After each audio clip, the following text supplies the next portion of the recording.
नमस्कार, हम प्रतिमा। दोपहर 3 बजे के भोजपुरी समाचार में स्वागत बा। सबसे पहले प्रमुख समाचार। प्रतिनिधि सभा विघटन विरुद्ध के आंदोलन की निरंतरता देवे के नेकपा नेपाल दाहाल पक्ष के निर्णय, तेसरका चरण के आंदोलन के घोषणा। नेपाल कम्युनिस्ट पार्टी नेकपा विभाजन के निर्वाचन आयोग मान्यता न देलक, पदाधिकारी फेरबदल के निर्णय अवैधानिक ठहर। सोना के भाव तोला में ₹200 से घटल, छापा वाला सोना प्रति तोला 92,400 रुपया में कारोबार हो रहा। अफ्रीकी देश माली में विद्रोही के आक्रमण में पड़ के 6 जने सैनिक के मृत्यु, 30 विद्रोही मारल गए, सरकारी सेना के दावी।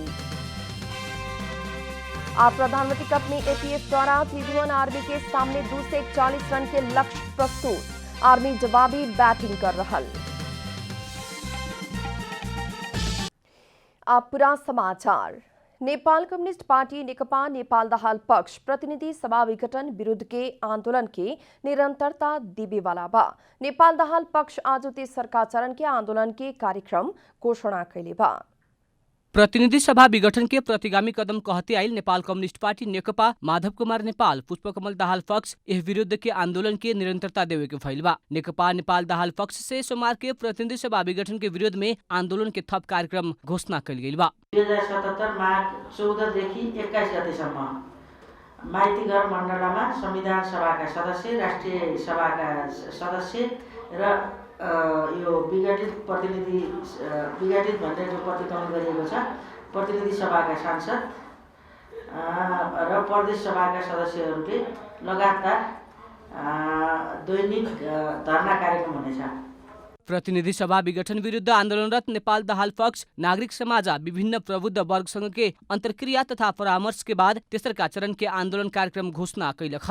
माघ 13 गते से 28 गते तक सशक्त आंदोलन करे के नेपाल दाहाल पक्ष के तैयारी बा। नेपाल दाहाल पक्ष माघ 13 गते सिठी जुलूस निकाली और 14 गते से 21 गते तक माइतीघर मण्डला में संविधान सभा सदस्य, संघीय सांसद तथा प्रदेश सभा सदस्य सहित धरना देवे के लगायत के विरोध कार्यक्रम तय कैले बा। उसै माघ 15 गते, 16 गते और 17 गते क्रमशः बुटवल, विराटनगर, धनगढ़ी में विरोध सभा करे के, माघ 22 गते काठमाडौँ में युवा रैली, माघ 26 गते देशव्यापी मसाल जुलूस, माघ 28 गते काठमाडौँ में विरोध प्रदर्शन और सभा करे के जनौले बा। नेपाल दाहाल पक्ष निर्वाचन आयोग के निर्णय कानून सम्मत न भइल समेत जनौले बा। आयोगले निर्णय प्रक्रियालाई लम्ब्याउनु वा आशंका उत्पन्न हुने कुनै काम गर्नुपर्ने आवश्यकता छैन। दुविधामा निर्वाचन आयोग बस्नु पर्दैन। निर्वाचन आयोगले छिटै र कानून समेत निर्णय गर्नुपर्छ भन्ने हाम्रो धारणा हो। हामी त्यो कुरालाई निर्वाचन आयोगको पछिल्लो निर्णयको प्रति हेरिसकेपछि हामी आवश्यक कदम उठाउँछौँ, आवश्यक निर्णय गरेर अगाडि बढ्छौँ।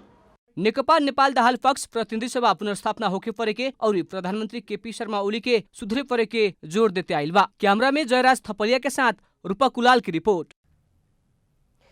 निर्वाचन आयोग नेपाल कम्युनिस्ट पार्टी नेकपा नेपाल दाहाल आ केपी शर्मा ओली पक्ष से कल गए निर्णय सब अवैधानिक ठहर कैले बा। इतवार के बैठल आयोग के पदाधिकारी बैठक नेकपा के विधान के विपरीत दोनों पक्ष के पदाधिकारी फेरबदल करे के निर्णय अवैधानिक ठहर करत ओकरा के ना माने के निर्णय कैलक ह। आयोग के प्रमुख निर्वाचन आयुक्त दिनेश कुमार थपलिया नेकपा पहले के ही पार्टी यथावत रहे के निर्णय आयोग से कल गई जानकारी देहने, एकरा साथ ही आयोग थप प्रक्रिया अपनावेला आज दोनों पक्ष के पत्र पेठावे वाला बा। प्रधानमंत्री केपी शर्मा ओली आज लुम्बिनी प्रदेश के स्थायी राजधानी दाङ पुगल बानी। प्रधानमंत्री ओली देवखुरी स्थित राप्ती नदी में बनल नेपाल के दोसरका लंबा पुल के उद्घाटन कैले बानी। राप्ती गाउँपालिका के सिसहनिया आ गढ़वा गाउँपालिका के महादेवा जोड़े वाला राप्ती नदी के पुल पुष्पकमल दाहाल प्रधानमंत्री भइल समय 2073 अगहन 22 गते शिलान्यास कैले रहने। 160 मीटर लंबाई आ 10.5 मीटर चौड़ाई के पुल शिलान्यास कैल 4 बरस में निर्माण संपन्न भइल ह। पुल करीब 1 अरब रुपया लागत में निर्माण कैल गई ह। प्रधानमंत्री ओली पुल के उद्घाटन के बाद राप्ती गांव पालिका के लालमटिया में आयोजित जनसभा के संबोधन भी कैले बानी। प्रधानमंत्री के सवारी संग ही दाङ में सुरक्षा व्यवस्था कड़ा बनावल गेल बा।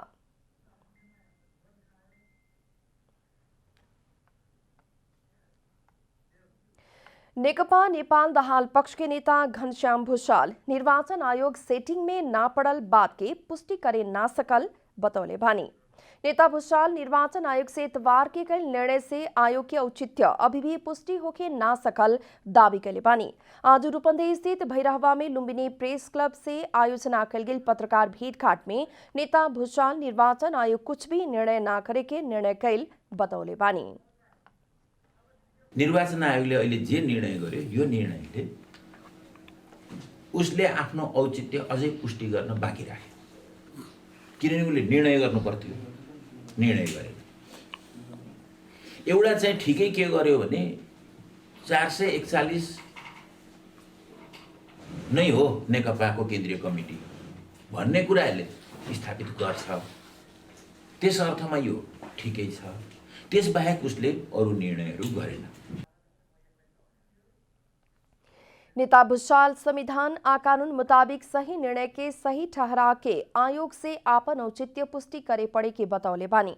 प्रधानमंत्री ओली संसद विघटन के विरोध करे वाला देशद्रोही हवे कहल बात से ही सेटिंग के बल पुगल नेता भूषाल के दावी बाटे। स्वयं आफै असंवैधानिक हो, त्यो गलत आशयले गलत नियतले प्रेरित भएर गरिएको हो। नेता भूषाल अपना सब एकता के ही पक्ष में रहल समेत दोहरौले बानी। नेता भूषाल पार्टी के ई अवस्था में पुगावे वाला सब केहू के कार्रवाई करके एकताबद्ध रूप में आगे बढ़े पड़े के भी बतौले बानी। भोजपुरी समाचार में आप छोट विश्राम।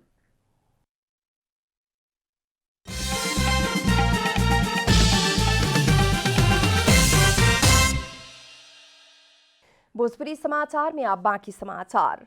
प्रतिनिधि सभा विघटन के विरोध में प्रदर्शन में उतरल मानव अधिकार कर्मी के प्रहरी पकड़ ले बाटे। प्रधानमंत्री निवास बालुआटार के आगे प्रदर्शन में उतरल मानव अधिकार तथा शांति समाज के सभापति कृष्ण पहाड़ी सहित के 2 दर्जन व्यक्ति सब पकड़ाइल बाटे। लोग निषेधित क्षेत्र में विरोध प्रदर्शन कैल कहत प्रहरी 26 जने के पकड़ ले बा। उ सब के नेपाल पुलिस क्लब में राखल गेल बा। प्रधानमंत्री केपी शर्मा ओली असंवैधानिक कदम उठावत प्रतिनिधि सभा विघटन कैल राज्य शक्ति के दुरुपयोग कैल कहत अधिकार कर्मी सब भी आंदोलित बड़न सन। पुस 5 में प्रतिनिधि सभा विघटन करके वैशाख 17 आ 27 गते मध्यावधि चुनाव घोषणा कैला बाद ओकर चौतरफी विरोध हो रहल बा। महोत्तरी के औरही नगर पालिका में टीपर के ठोकर से मोटरसाइकिल में सवार 2 जने के मृत्यु भइल बा। नगर पालिका के वार्ड नंबर 4 कठुआर में आज सवेरे 980 नंबर के टीपर J6 प 1409 नंबर के मोटरसाइकिल के ठोकर देले रहे। ठोकर से मोटरसाइकिल चालक 19 बरिस के प्रमोद राम आ पीछे सवार 13 बरिस के बालक गुदनाफ के मृत्यु भइल महोत्तरी प्रहरी जनौले बाटे। दोनों के घटनास्थल में ही मृत्यु भइल बा।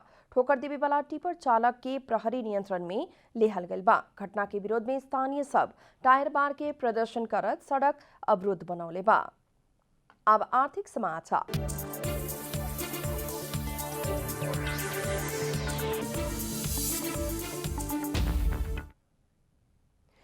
आज सोना के दाम तोला में 200 रुपया से घटल बा। बाजार में छापा वाला सोना प्रति तोला 92,400 रुपया में कारोबार हो रहल नेपाल सुन चांदी व्यवसायी महासंघ जनौले बा। काल्हू छापा वाला सोना प्रति तोला 92,600 रुपया में कारोबार भइल रही। आज तेजाबी सोना प्रति तोला 91,900 रुपया में कारोबार हो रहल बा। चांदी प्रति तोला 1,260 रुपया में कारोबार हो रहल बा। अंतर्राष्ट्रीय बाजार में सोना प्रति औंस $1,854 के करीब कारोबार हो रहल बा। भोजपुरी समाचार में फिर छोट विश्राम।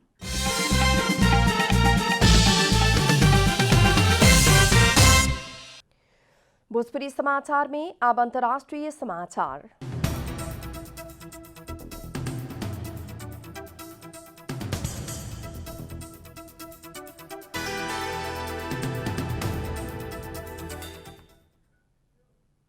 अफ्रीकी देश माली में विद्रोही के आक्रमण में 6 जने सैनिक मारल गए बाटे। लोग बुर्किना फासो के सीमा नजदीक भइल हमला में अन्य कुछ घायल भइल समाचार में जनावल गइल बा। लेकिन सरकारी सेना विद्रोही सब तरफ 30 जने के मृत्यु भइल दावी कैले बा। विद्रोही विरुद्ध के कार्यवाही में उलोग के 7 से बड़का मात्रा में बंदोबस्ती के सामग्री समेत नियंत्रण में लेहल सेना के दावी बाटे। सन 2012 से माली में राजनीतिक अस्थिरता शुरू भइल संगे विद्रोही सब हिंसात्मक गतिविधि करते आयल बा। विभिन्न जातीय समूह सब सशस्त्र गतिविधि संचालन करे लगला संगे माली का विभिन्न क्षेत्र विद्रोही के नियंत्रण में रहल अंतर्राष्ट्रीय समाचार संस्था सब जनौले बा। सन 2019 के सितंबर में भी उहे विद्रोही समूह के आक्रमण में पड़ के 50 जने सरकारी सेना के मृत्यु भयल रहे। मुसलमान समुदाय के बसोबास रहल उस क्षेत्र में जातीय हिंसा के कारण विभिन्न समस्या भोगते आ रहल बाटे। आप खेलकूद समाचार।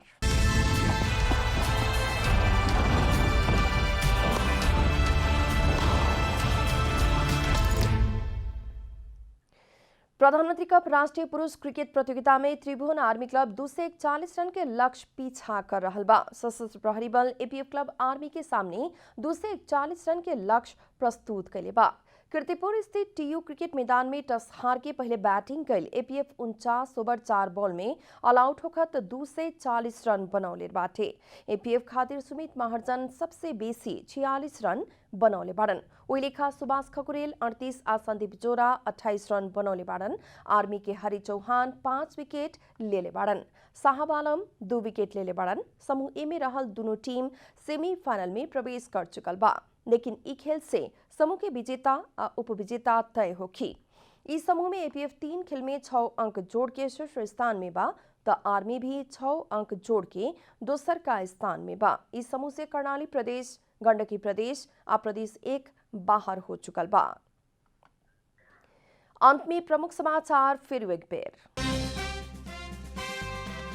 प्रतिनिधि सभा विघटन विरुद्ध के आंदोलन के निरंतरता देवे के नेकपा नेपाल दाहाल पक्ष के निर्णय, तेसरका चरण के आंदोलन घोषणा।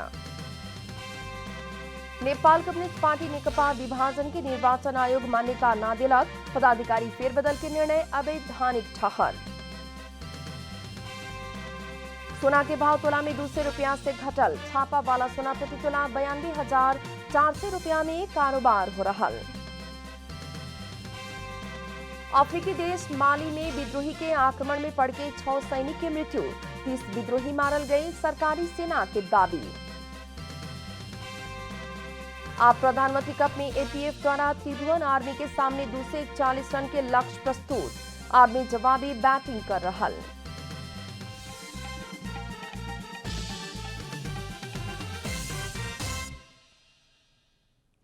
भोजपुरी समाचार अभी खातिर इतना ही। जनता द्वारा जनता खातिर प्रसारित जनता टेलीविजन के कार्यक्रम सब अपने यूट्यूब, ट्विटर, फेसबुक और हमने के वेबसाइट जनतासमाचार.com में भी पढ़ आ देख सकतानी लोग।